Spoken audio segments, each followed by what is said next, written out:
Avanzan los trabajos de demolición en edificios que resultaron colapsados o severamente dañados a causa del sismo. Las cámaras de Capital 21 salieron a los puntos específicos a ver qué acontece, cómo van los avances. Acompáñenos.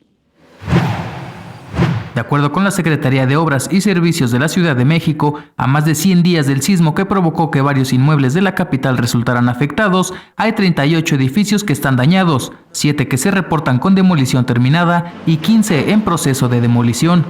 Estas acciones para los vecinos de zonas donde se realizan las demoliciones, como en la Colonia del Valle, son necesarias para evitar futuros accidentes.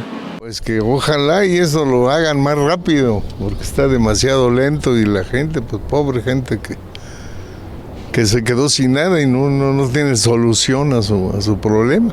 Eso es natural, porque a ver cómo están los demás edificios, es el temor que tienen todos los vecinos, el temor de que estando en su domicilio venga otro sismo y los que están dañados puedan afectar a ellos, o de ellos que no están muy afectados puedan dañarse.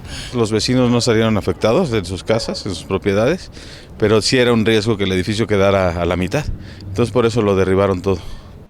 Durante los trabajos de demolición del inmueble ubicado en calle Escocia, en la Colonia del Valle, hay vecinos que resultaron afectados.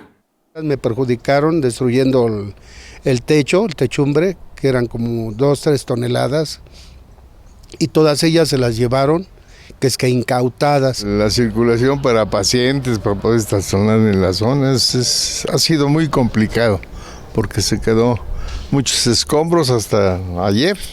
Cabe destacar que durante las obras de demolición en los inmuebles afectados por el sismo del pasado 19 de septiembre en la Ciudad de México, se han retirado 2.500 toneladas de escombro y 42 toneladas de varilla y estructuras de acero. Con imágenes de Jorge Barajas, Héctor Mendoza, 21 Noticias.